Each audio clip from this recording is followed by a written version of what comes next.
Hello again, everyone. Hope you're all doing extremely well out there, and it's been just kind of a lazy Sunday. I've got nothing planned. I had nothing planned to do this weekend because I got other things I'm going to be doing like midweek. So I got the Exorcist video done, which is a whole lot of work. A lot of work. If you watch it, you know exactly how much work I put into it. And so I've got nothing going on this weekend. So I just did some things yesterday, went out and hunted some stuff down and did other things. I'm just kind of relaxing today. I'm actually decided to throw on season 3 of Buffy, the Vampire Slayer.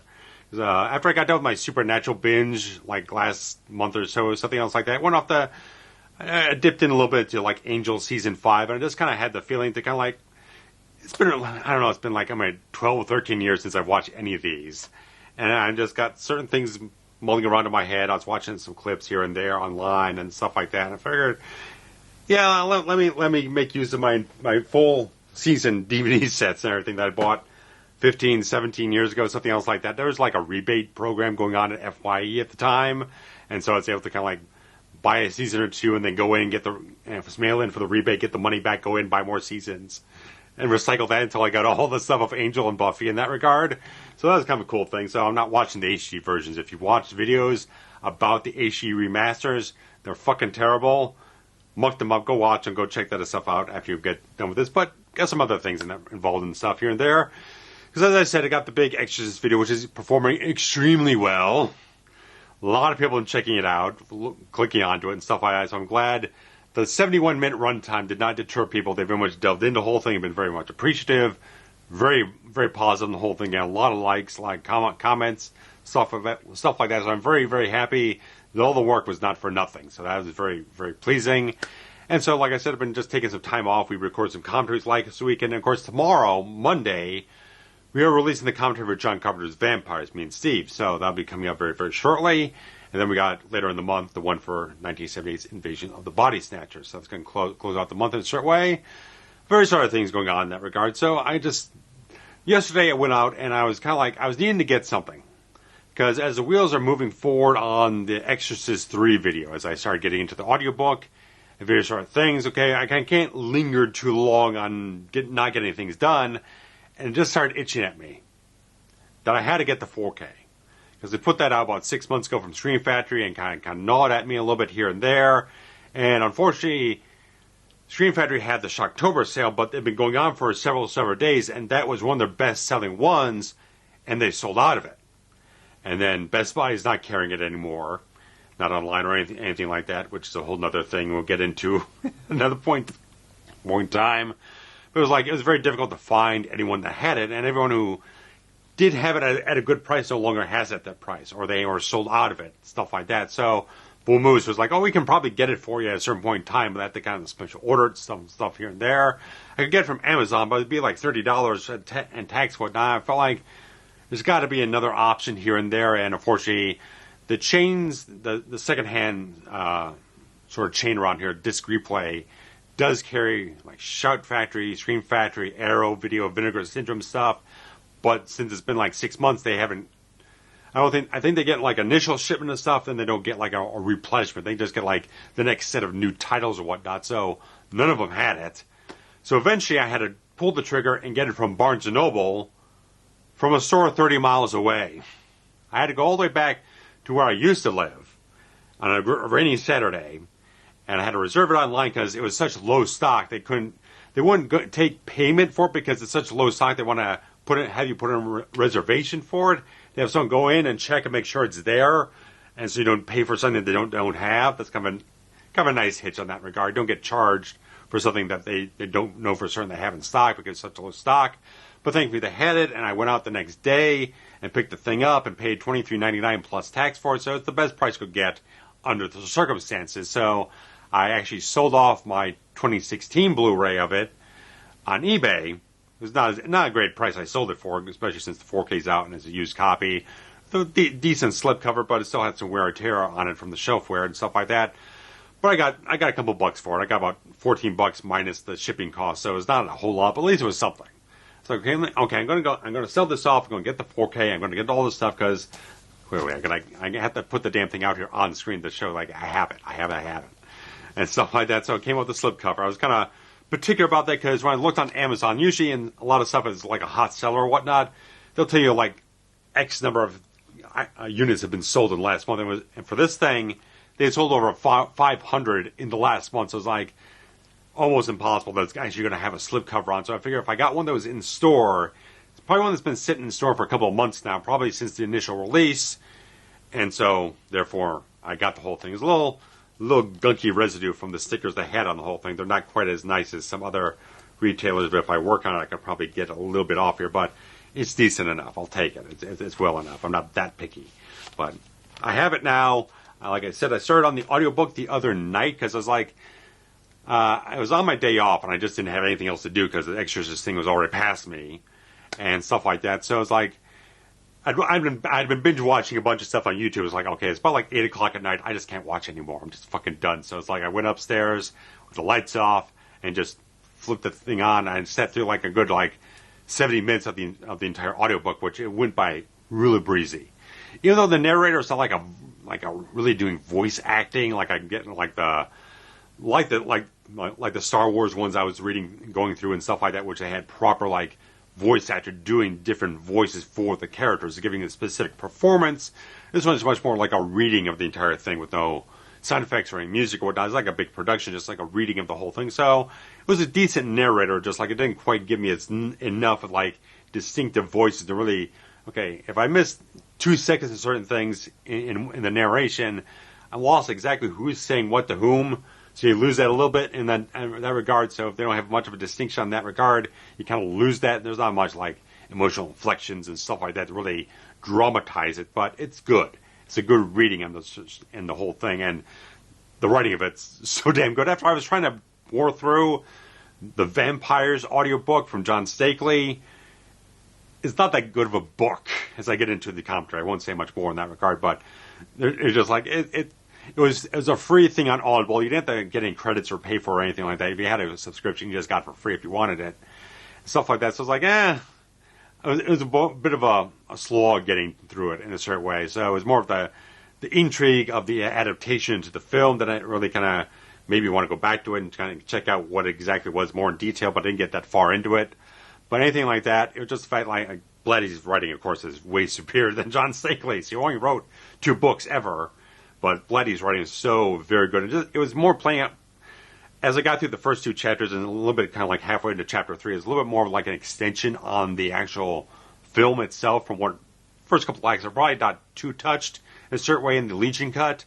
Certainly extra things in it, but it feels like just extensions, more accentuated, more expanded version of what he was doing in the film is explored much more in the novel and much more deliberate detail in certain places here and there. So you definitely start seeing the adaptation getting in that way. How it has to move from this medium over to a film that work on a certain pace, certain time frame, runtime and stuff like that. So you can definitely see he still has the essence of what he put in the book so far, and he adapted to fit into the other medium. So I'm definitely seeing how he did that. But as I go along the whole thing, it's about 8 hours. I've got about 7 hours left.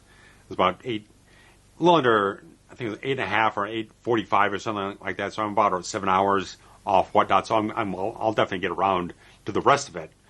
But anything like that. So I've definitely got a way through that so far, and very much enjoying listening to that audiobook because they released it about 3 or 4 years ago. So it passed when Blatty had already gone away or whatnot. He had passed away and stuff like that in 2017 because he actually narrated the audiobook for the original Exorcist.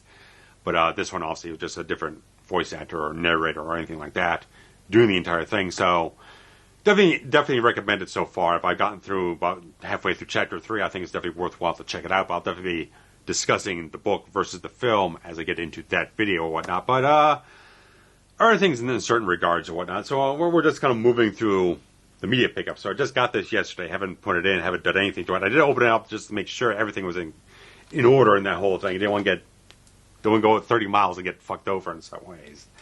But anyway, like that. But I did grab up, talking about 4Ks and stuff like that, I did grab up the 4K of Prey. Really, I sat down and watched this after I got the Exorcist video done and clear. So it was like I just had to indulge in this whole thing, and it was looking really fantastic. Sounded great. all the type of stuff. So they got HDR10, Dolby Atmos surround. The soundtrack was really good. Really good. From someone who was watching it on Hulu, where my setup doesn't want to work so well with what Hulu can offer. Like certain setups, certain TVs or something like that, it's like, okay, certain devices, you only get stereo sound, or if you're on this thing, like if I'm on my phone and I'm screen mirrored to the entire thing and get 5.1 surround, but it's not 4K, it's HD, weird, complicated stuff. That's why I so desperately wanted this thing on physical media, so I could get the optimal experience with the entire film. And I absolutely got that. I very much thoroughly enjoyed watching this again and experiencing it. Did not go through any of the bonus features yet, but just the fact of the matter is, it looks really fantastic. And it's definitely worthwhile to grab this whole thing up. I bought it up Best Buy by price, matched it to Amazon, who had gotten it a little bit below $30, where I think their price was about $32.99 or something else like that. So I shaved a little bit off there to get a little bit of a better price on the whole thing. But I'm very much pleased to get this thing. And after I watched the film, it's like, I gotta get the soundtrack. I bought the soundtrack on iTunes for about $10 because I didn't remember quite the nuance of the score. But once I started watching the film, I was like, man, there's so many great moments in the entire score when they're opening up to much more of almost a sweeping soundscape in a certain way. They're opening up for the visuals and stuff like that, and various other things. Like, yes, I have to get this, no question whatsoever. 100%. So, as I have said, I haven't gotten through the bonus features yet, but definitely just from the picture quality alone, totally worthwhile to grab this whole thing. Wonderful type of thing.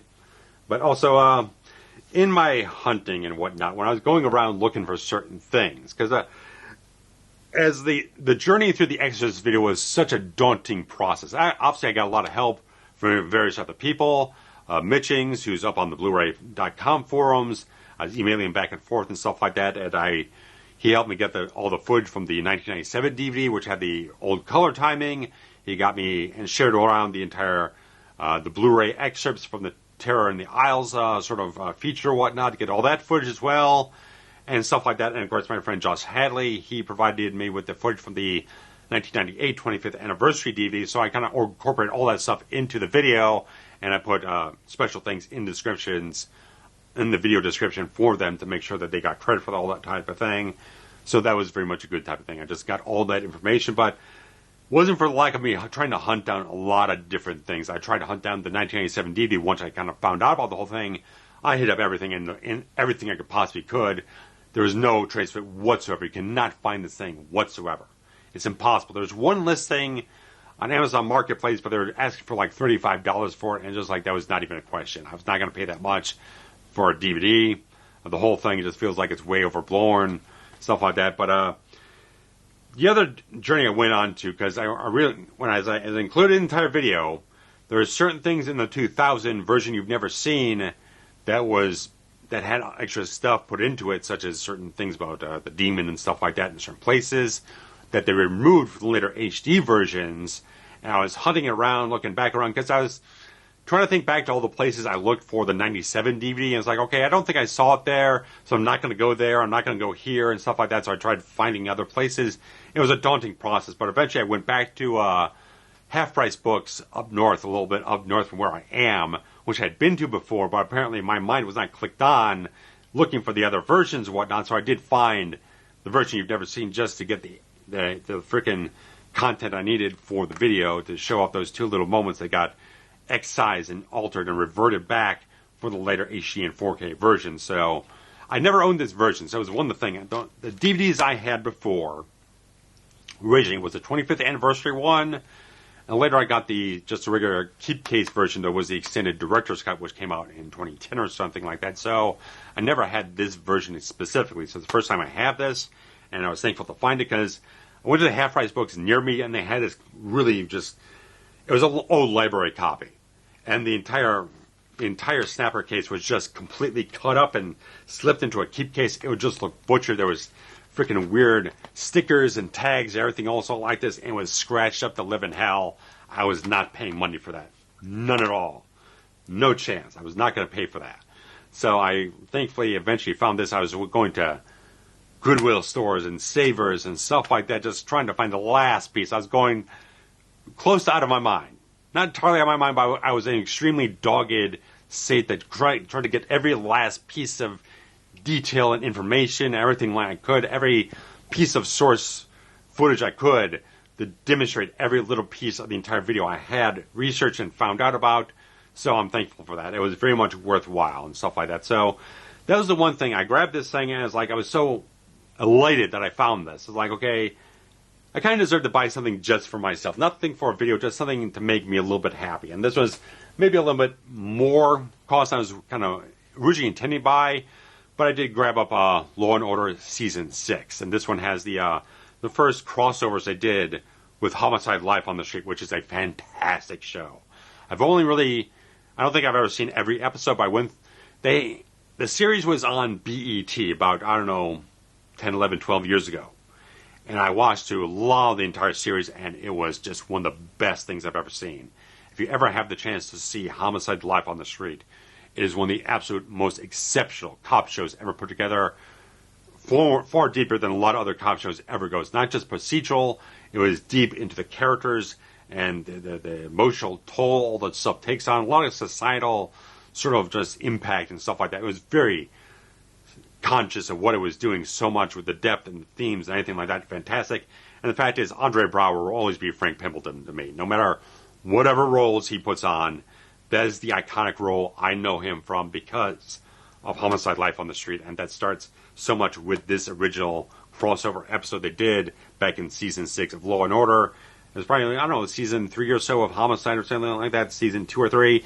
Chris Noth had appeared on Homicide prior to this, right, for like the previous season or so, before he exited Law & Order or whatnot, but he had a short cameo appearance in one episode that kind of linked the continuities together, and then, of course, Richard Belzer created all types of spider webs of continuities, appearing in I don't know how many dozens of shows after this as Detective John Munch, but I've had the first 5 seasons on DVD for 15 years. I grabbed them when they're first coming out, and then they officially just did an entire box set of DVDs for the entire series, and then kind of sprinkled out the individual seasons after that, but I was thankful to at least get this and probably eventually get things off, because they won't put them on Peacock. They only put the last 8 or 9 seasons up on Peacock, so the first 10 plus are not available on digital whatsoever. You can't rent them, you can't buy them, anything like that, so they're kind of seemingly stuck into all these TV cable contracts and whatnot. Who knows when those are going to expire, and they'll be able to get things up on that regard. But another thing I kind of grabbed up, because it was after the previous set of commentaries Steve and I did, the Scream 6 and whatever else we were doing that day. I forget what else what we were doing and whatnot, but I was looking around Best Buy and trying to find something to kind of grab or whatnot, because I had some ideas or whatnot, but I really didn't grab anything. But Steve was kind of pinched off on this title here and there and everywhere. I figured for $6, might as well grab Arachnophobia. And I did grab this before the previous update I did, but I forgot about it. But anyway, like that. So this kind of penciled in on our 2024 slate once I get around to watching it again. But definitely, I haven't seen it since the theater. But John Goodman, Julian Sands, R.I.P., and various other people involved in the entire film, so on and so forth. But should be interesting when we get around to it. And seeing one of the same screenwriters as John Carpenter's Vampires and Mike Nichols' Wolf and Batman Returns in terms of Don Jacoby and then Wesley Strick. So interesting stuff in that regard. But those are all the media pickups I have at this point in time. But that's kind of nice. But I'm still, I'm lucky to see something. I was browsing around Twitter or whatnot, because it still says Twitter on my phone. I did not update that app. It still has the Twitter icon right there. I've purposely avoided updating that to the other version. So anything like that. But I was looking around on this thing, and this all Diabolic DVD says, I don't know what labels they're going to be for, but on Tuesday they're starting up some sales for certain labels. So hopefully, maybe, goddamn, I don't know, maybe some of the stuff I'm really looking for that's kind of expensive might go on sale, because I'm still want to get that Second Sight Films 4K of The Changeling, but it's kind of going for, last I looked, it's out of stock on their site, but it might come back in stock. But it's floating around for $35. I really would like to get a few bucks off of that. It's a little much. It's a little much for me right now.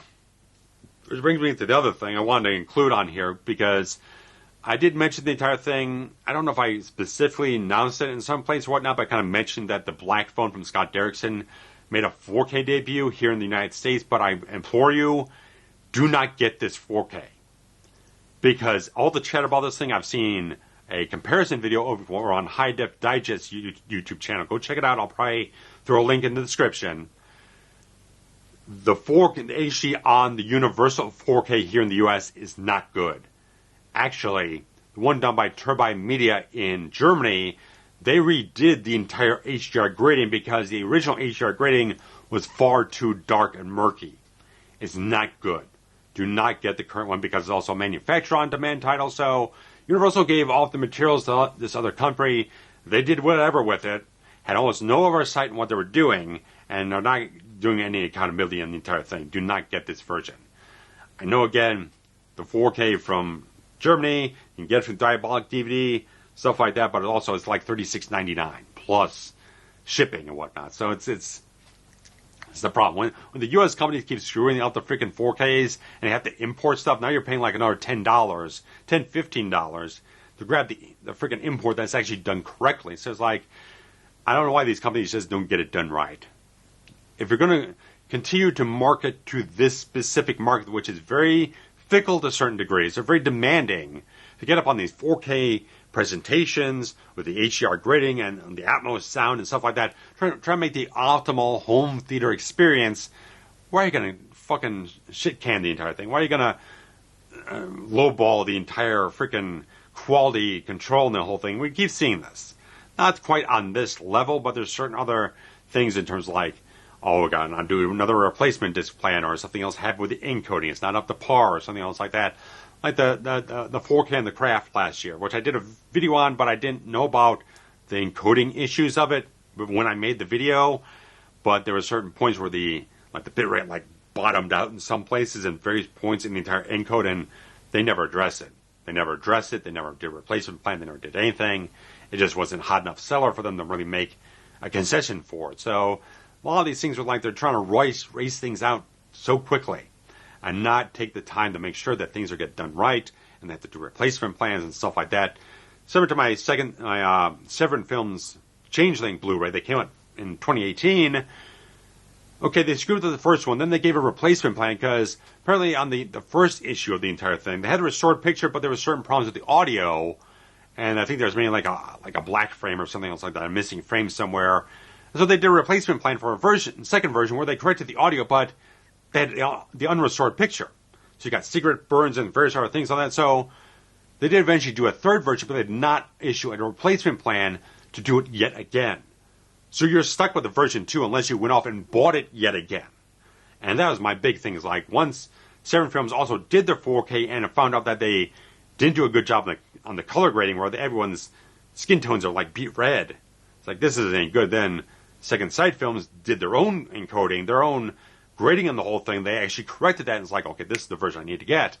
But of course, since it's kind of a high price type of thing, I got to pay all this type of money for the entire thing.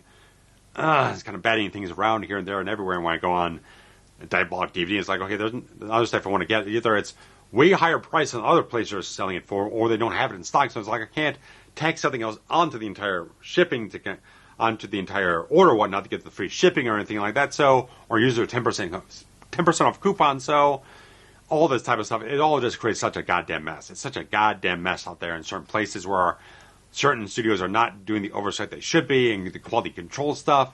It creates a whole bunch of mess. So you get the entire thing with the Black Phone 4K where it's like, okay, you didn't do a good job in the HDR grading and a lot of people are complaining about it, but this is a manufacturer on the band company. They don't give a rat's ass. We're not going to do anything about it.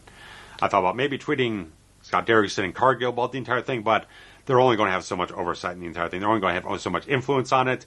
They might be able to push a little thing off to Universal or whatnot, but I don't think it's going to change that much. Like unless there's like a big swell of people like bombarding them about this type of issue or whatnot. So anything like that. So it's just very, very complicated in that regard when you're trying to deal with all these different releases and different studios having different priorities and stuff like that. I even commented on the Blu-ray.com forums like, if Universal didn't give a shit and they didn't want to handle it themselves, just give it off the Screen Factory. Because they've done like Happy Death Day 1 and 2. They've done like Freaky and Ouija and stuff like that. Other things they've had on their entire recent releases of like genre titles, horror titles, stuff like that, they've given it off to Screen Factory, and they've done a really fine job of it. Why don't you just give it off to them? They would have done a really nice job. They would have made sure that they probably would have made sure that the HDR grading was done well. Maybe get a Dolby Vision or something else like that. I thought the film was released in Dolby Cinemas. I think it was. I don't know for certain. I thought the entire film was released in Dolby Cinemas, which means it would have had a Dolby Vision grade here and there and everywhere. But it's just one of those things. They could have just given off the Screen Factory, would have taken it without a problem. Anything like that. So I don't know. Well beyond my purview, but those are little rants about the home video market. Of course, the recent news that Best Buy in like the first quarter of 2024 will cease all sales of physical media. DVDs, Blu-rays, 4Ks are going to be completely gone from all stores and the website, so they're going to be completely out of the game. So I'm going to have almost nowhere to actually just walk into a store and just buy the stuff on release day. I'm going to have to order everything online. Because, I mean, there's still Target, but I went into a Target, like, last week, and they had shrunk the entire thing down to, like, 2 racks. They shrunk it down so much. Like, it was already small before, then they kind of squeezed it down to about even, like, a third of what they had before. They're going to be out of the game before too long. Their entire section of books is bigger than the freaking 4K and Blu-rays and whatnot. I don't see them hanging around the entire physical movie market all that much longer either, so you're going to have a little hard of a time finding places that actually carry the stuff in stores or whatnot. I don't go to Walmart much, but if the fact that if they end up hanging in there longer than the other ones, then I guess I have to go into Walmart and grab my stuff when I have to. And it was nice. It was nice the fact that Barnes & Noble had that Exorcist 4K because no one else got it around here. I checked high and low online and whatnot. I asked 2 different disc replays if they had it in stock. They took a long time to get back to me, but eventually they said they didn't have it. I stopped in the one that was local to the one the Barnes & Noble I went to. They didn't have it either. So Best Buy doesn't have it in stores or online, and Target never had it, and various other things. Was like, where else would I go for it? I'd have to order online no matter what, and I'd have to pay the extra stuff for the shipping, or else I have to sign up for Prime or whatnot and pay that extra $15 a month. So it's getting a little dicey. Dicey because even Bull Moose, which I absolutely love, they keep hiking up their entire prices for where you hit the free shipping. Now it used to be like $30. Now it's up to $45. So now I have to keep kicking up more and more stuff on the order to get the free shipping, and otherwise I got to pay like $6 in shipping. So that's always my crux thing. It's like, well, I'd rather actually put the money towards something else to purchase instead of just spending money on more and more shipping costs. I'd rather just find something to kind of kick up the entire order past that level to where I just don't have to pay the shipping and expend costs time after time after time to pay more and more shipping costs. So it's getting to a certain point where you're just going to have to start finding everything online. You've got to find a real good retailer that you trust online to get things shipped the right ways and not damage things out, because I think a lot of the exclusive steelbooks are moving from Best Buy over to Amazon now, at least for Paramount, I think. And so you're going to find a lot of different things in that regard. You're going to try to find different avenues, and they're narrowing out in a lot of different cases. So it's a tough type of thing. I don't have anything to lubricate me right now, but that's the thing. We got to kind of adapt with the times and trying to find our new avenues into grabbing what we need and what we want and stuff like that. So I would say if you've got the extra money for this holiday season to grab up other discs or whatnot, see what Best Buy's got up on the Black Friday deals, stuff like that. Order them up and get those deals while you can, and then see where the other retailers online go on from here, and see what they still offer and what deals and what offers and sales and whatnot, bargains they have. Just keep your eyes out, because it's going to be harder and harder to walk into a store and just grab a freaking disc now. So that's unfortunate, but that's the way things are. But keep supporting things, guys. Support the films you love, all that type of stuff. Keep making sure that you put forth that effort and show your support and keep buying stuff and show that there is still a demand for all these boutique labels, even stuff like Prey, taking a streaming movie and putting it out on freaking physical disc and show that the sales are there. Support that type of stuff to make sure the studios see that is a viable market for them to keep going forward and not kind of find them way in the quandary of the entire sort of streaming market that is kind of a little bit destabilizing at this point in time. It's not being much the cash cow they thought, and that's why you got Prey on 4K and Blu-ray and stuff like that. Where it's like, okay, we have that extra revenue stream that we used to exploit, but now we kind of moved away because we thought there was a big windfall, whatnot, to get with the streaming.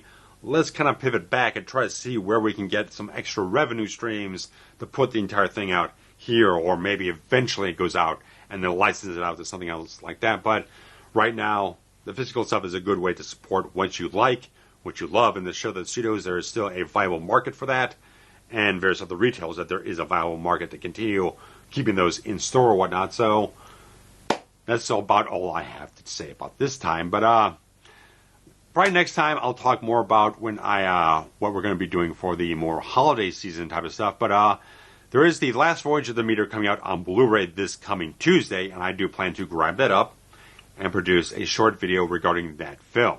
So since I saw it in the theater, and I was like, I did a short thing on the update at the point in time, but I felt like I could kind of do a real kind of like, not like our big expansive video, but I thought I could kind of do a good focused video on the entire film and whatnot, and I kind of revisit it, watch the bonus features, get some little insight in the whole thing, and talk about it in a little bit more better context in certain ways. But I did sit down yesterday because I gotten some word from a friend of mine who had seen Talk to Me, the A24 horror film, and she was very much praising it very highly.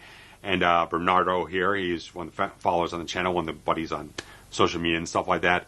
He was very much enthusiastic about the entire film. So I did sit down yesterday and watch it on Apple TV, because it was still playing at a Marcus Theater here in town, in the Chicagoland area, whatnot. All the chains and whatnot, we're still having it here.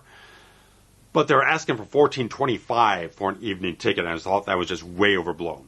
That's way overblown. It was the fact that I was incorrect on my Blu-ray news update, because the original press release had it marked for the 17th of October, but apparently it got released about 2 weeks earlier than that. So my information on the original press release was incorrect where I got my information for the video. So I'll have to be double checking things going forward to make sure my dates are correct and up to date. But it's been on physical media for almost 2 weeks now, like a week and a half at this point in time, and it's been out on digital for several weeks and whatnot.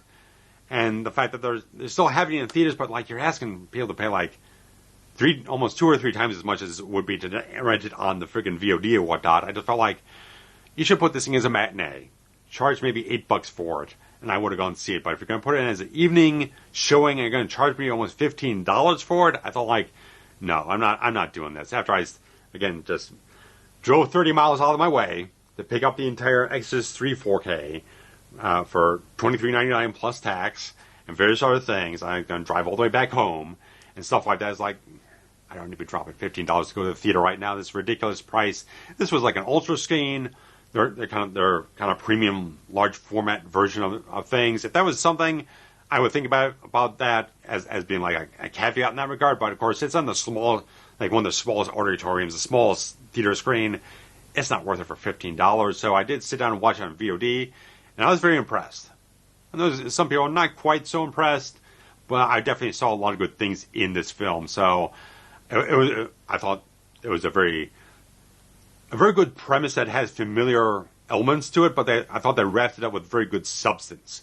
There's a substance to what was going on, and the characters going through a certain turmoil in their lives centered around this more supernatural, paranormal thing that's kind of been injected into their lives, dealing with this sort of mummified hand in a certain way that kind of connects you to the dead, and various other things happen in that regard. It's very interesting. I was kind of thinking maybe, I'll see what Steve thinks about the whole thing, but maybe it could be marked down for a commentary sometime later next year. I'll think about it. I'll see what Steve thinks about the whole thing, and if he's seen it or whatnot. If he has, he'll probably comment something below. It could be something. I definitely want to give it a couple other rewatches to really kind of get the wheels really turning and whatnot, but I thought it was really well directed, really well written to such degrees, had some very creepy, unsettling moments. Good stuff overall. I thought there's a lot of good elements that really showed a really talented, innovative hands involved the entire filmmaking in this film. And again, not letting on like a B-movie sort of silly sort of premise that it's like a bunch of stupid characters running around dealing with certain things they shouldn't be dealing with. It had an emotional core and a substance and thematic element to the entire thing I thought was very well done. So I'll probably eventually grab it up on disc or whatnot, but right now things are good because I just have to manage how much I'm spending at certain points of time. But since I kind of like already had the projection to do a last Voyage of the Demeter, it's coming out just the right time this month, in between two big videos I have to do, and we've got a commentary coming out tomorrow. Kind of a nice time to kind of do something a little bit small and get that out there and kind of buffer things out until I get up to the Exorcist 3 or something else I might do. So that's kind of a good type of thing.